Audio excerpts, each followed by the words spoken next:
What is up, gang? Today we are going to be talking about the easiest specs in Season 3 that are dominating the meters. So, to kick things off then, do I want to be controversial?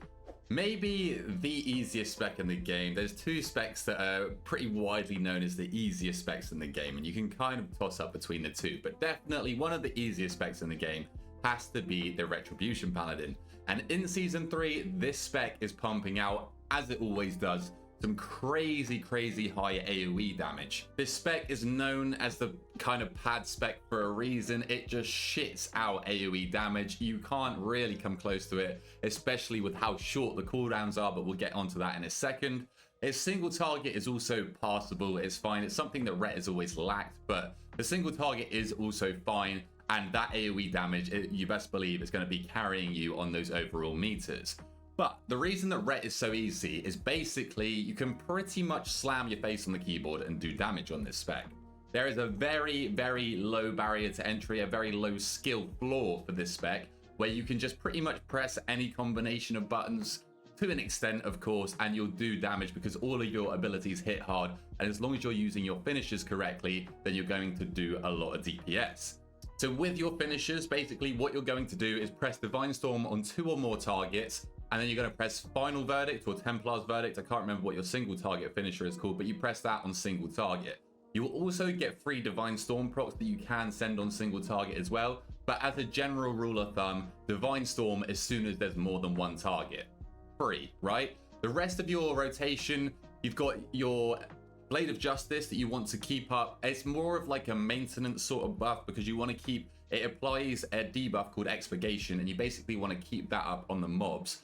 So outside of that, Judgment is going to be your highest priority filler. That's going to generate you 2 Holy Power, and you're just building up these Holy Powers to 3 or more Holy Power, and then you're spending with a finisher, and that is basically your rotation. It's as simple as that, pretty much. Like I just mentioned a minute ago as well, Ret has super short cooldowns, so even if you do mess up your cooldown usage, your cooldown timing, whatever it is, it's not going to impact you anywhere near as much as other specs because Ret has a 30-second to a minute cooldown damage profile. You do have a bigger cooldown with Divine Hammer on a 2-minute cooldown, but every 30 seconds you're going into your wings and you're going to be slamming out huge damn. But basically what my recommendation would be is just to send your cooldowns on cooldown. They're 30-second cooldowns, so you're really not going to lose out on too much damage. You're probably going to lose out on more damage by not actually using your cooldowns because you're going to miss out on usages of them over the course of the key. So just send them on cooldown, and that'll also keep them all lined up with each other because you send your 2-minute, your 1-minute, and your 30-second together. Then you send your 30-second by itself. Then you're going to send your 1-minute and your 30-second cooldown together and continue as follows, okay? Ret also has super strong defensives. I mean, it's got such an amazing defensive toolkit. It is really a struggle to die on this spec. You Rets make it look easy. But you've got 3 different active defensives, one of those being Bubble, which just makes you completely immune to all forms of damage.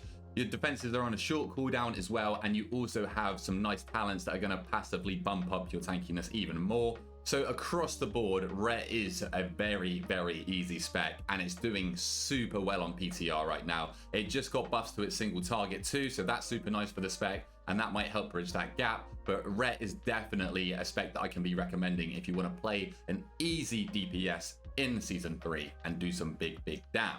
So next up we have the Beast Mastery Hunter, which is arguably even easier than Ret, but I do think there is an argument there that either one of these specs could be easier than the other. I know you're going to give me shit for that, but BM has been dominating on PTR. The tier set was doing ridiculously high damage. This has since been reined back in, but it's still doing anywhere between like 15 to 20% of your overall, which is a hell of a lot of damage from your tier set.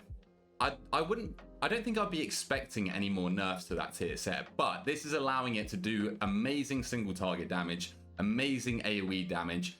Also playing into how easy this spec is, you always have damage because your main cooldown, Bestial Wrath, gets reduced by 12 seconds every single time you use Barb Shot. So it's basically always up. You literally don't even have to think about this cooldown. You just press, it's basically just part of your rotation. You press it, because if you're not pressing it, think how much cooldown reduction you're missing out on and how much more cooldown usage and uptime you're missing. So just send this cooldown on cooldown, use Bestial Wrath, use Barb Shot. It's passively going to get reduced in cooldown massively during your rotation. You don't even have to think about it. Barb Shot's a high priority button, so it's just going to happen naturally, and then you're going to get back into your cooldowns and just always have that consistent damage. BM also got even easier going into Season 3 because their active button press Dire Beast is now purely passive and is propped from your bleeds, which again naturally happen through your rotation. Barb Shot, you're going to be pressing that anyway. Laceration is just from your critical strikes, I think. You can press Bloodshed if you're talented into that, but again, that's a 1 minute cooldown that you just basically rip off cooldown as well.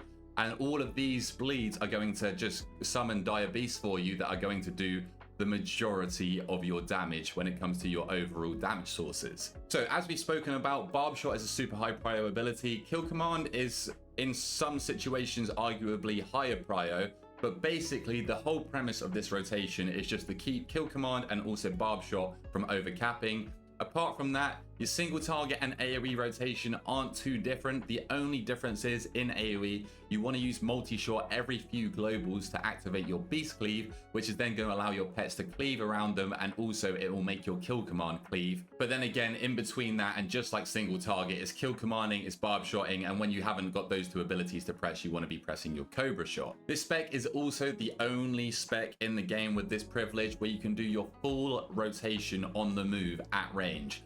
Range generally have it easier in terms of mechanics. I would say that melee is easier to execute their full damage rotation because range you have to take into account positioning and like movement, mobility, because all of your spells aren't instant cast. But BM just doesn't have to think about any of this. You're ranged, you can do all of your damage on the move, so you are just you just have the best of both worlds, and you're just chilling out, jumping about, firing off Barb Shots, firing off Kill Commands with not a care in the world. The spec also has lots of defensives to use as well. I don't know why there's still this stigma. BM and Hunter in general definitely used to be squishier back in the day, but BM's very tanky now. You have a high HP pool, you've got 2 charges of Survival of the Fittest, which is a huge damage reduction. You've got Exhilaration, which is a huge heal and can be used reactionary. So if you're not expecting a big damage hit, you can send that. Also with Dark Ranger, these 2 abilities, Exhilaration and Survival of the Fittest, are going to benefit you from the other one at a reduced effectiveness. So if you're not expecting to take damage and your Exhilaration's on cooldown, you can actually use Survival of the Fittest to heal yourself back up. You also have Turtle as an immunity pretty much, and you have Bane Death, which, I mean, is more difficult to use. You have to be more aware. But Hunter, or BM Hunter in specific, is very tanky now. Oh, and Fortitude of the Bear as well. An instant 30% heal and a 30% increase to your max health. This spec is super tanky. You're not going to get hit by anything, hopefully, because you're on the move at range. And you've got a super easy rotation, so you can just focus on mechanics, and you shouldn't end up dying on this spec. Super, one of the easiest specs. It's renowned as the easiest spec in the game, and it is pumping on the PTR right now, and I'm expecting that it probably will still be doing great damage going into Season 3. My third easiest spec that has been dominating PTR and is also still going to be very good even after some recent nerfs is the Balance Druid. So again, much like BM, Balance had a super overtuned tier set that has now been reined back in like almost completely, but it's giving Boomy some prio damage, which is amazing in terms of performance. But the tier set has been like pretty much, I mean, I don't want to say gutted because it's still very, very good. It's doing a lot of your overall damage, but I now think it's at a point where we shouldn't expect any more nerfs to the tier set itself. Maybe we'll expect some nerfs to the class itself, but Boomy is still in a very, very good spot even post these nerfs. It does great AoE damage, some of the highest sustained AoE damage in the game. Super nice for those high keys as well, which is also nice to be playing an easier spec. You've got good cleave damage as well, and you've now got great priority and good single target damage as well, thanks to this tier set alone. So let's talk about how easy this spec is then. Now, I'm not sure why. I think it's the Eclipse system, but many people think that Balance is quite a difficult spec. I don't know if it's like dot management that it doesn't really have. We'll get onto that. But I think it's the Eclipse system that kind of tricks people and makes people think that this spec is harder than it is, because this spec is pretty straightforward and easy.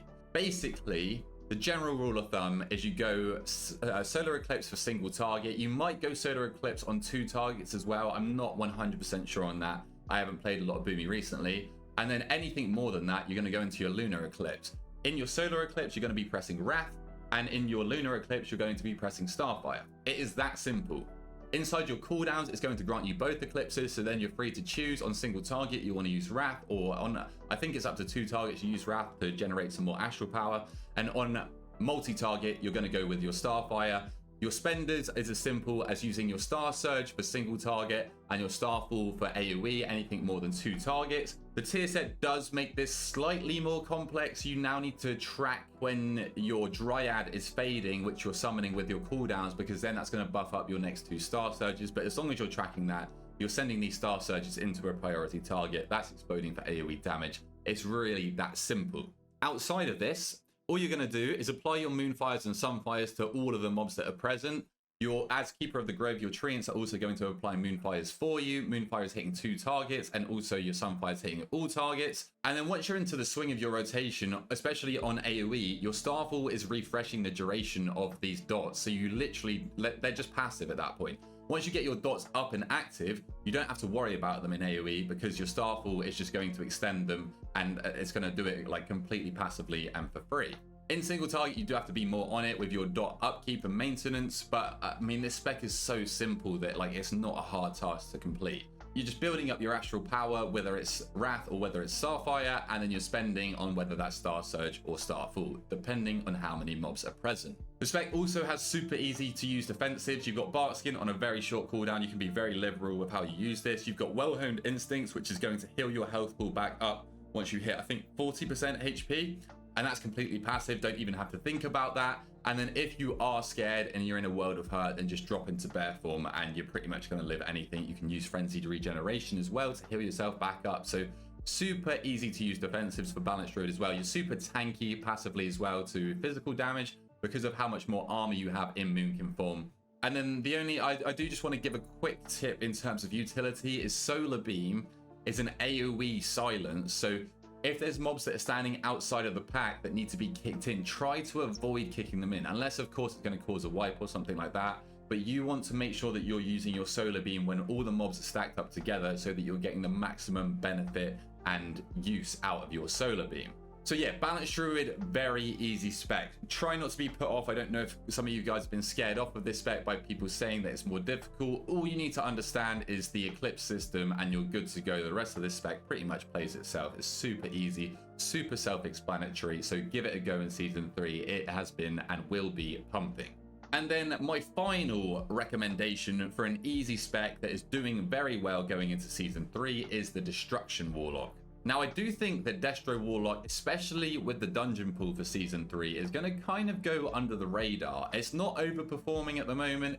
I think it's kind of like a little bit slept on, but more so because of the dungeons, like I just said. We're going to be pulling very big pulls next season. We're going to be doing lots of mass AoE damage, and that is where the Destro Lock shines, especially with your cooldowns. But basically, in AoE, you're going to be just sending your Rain of Fires over and over again in single target, and also light cleave, especially if you've got your Havoc, you're going to be Chaos Bolting. But in these massive pools, it's just Rain of Fire spam over and over again. You can do this on the move as well, so that makes it even easier. And outside of this, you're going to want to keep up your Immolate. Cataclysm's going to do that for you. Wait until all the mobs are gathered.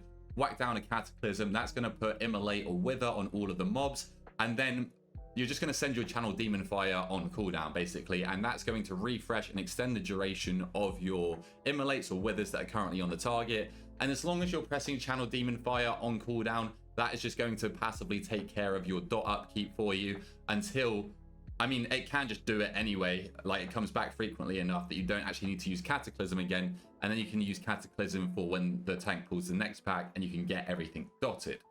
That's all Destro is maintaining and upkeeping your dots on mobs, building soul shards with Incinerate and also Conflagrate, using Chaos Bolt as your finisher on single target and light cleave, especially if you've got Havoc active, and then using Rain of Fire. Rain of Fire is also going to generate you soul shards, and you're just going to be able to spam more Rain of Fires in AoE, and more Rain of Fires, and more Rain of Fires, and more Rain of Fires. I mean, it's a meme for a reason, right? The tier set is super passive as well. It's your top damage source by the end of the dungeon being Blackened Soul, which is in your hero talent tree for Hellcooler. But basically, all you need to do to make sure this is your top damage is use Malevolence on cooldown, because that's going to increase your Wither stacks. But basically, just have Wither up on every single mob that you're fighting.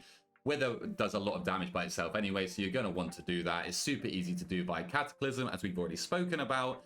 And these stacks are just going to implode on themselves and deal huge damage while you're pumping Rain of Fires. Your immolation from your Infernals as well are doing an incredible amount of damage. Like, all of this damage is just so easy to get out, and you're going to reap the rewards from it, because this spec is doing a lot of damage in this mass AoE pool, so you don't even need your cooldowns for it. I think that's it in terms of complexity for the Destro Warlock. I mean, it's not a complex spec at all.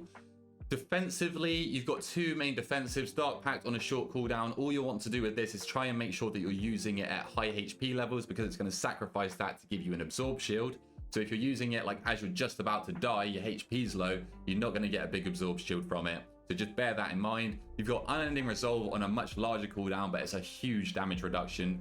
And then Warlocks are just super tanky passively as they come. You've got lots of talents in the talent tree that are buffing up your tankiness. You've got your health stones as well. But your high HP pool and your big absorb shields that you just passively create are going to save you a lot of the time regardless. So definitely could recommend the Destro Warlock for Season 3. Like I said, not many people are talking about this spec right now, and I feel like it can definitely go under the radar because of the way the pools are basically in Season 3. There is a huge amount of mass AoE, which this spec just completely shines in, and it's super easy to execute. So those are my 4 easiest specs that are dominating for Season 3 that I can recommend you guys to pick up and play. They're not going to be too hard to get to grasp with.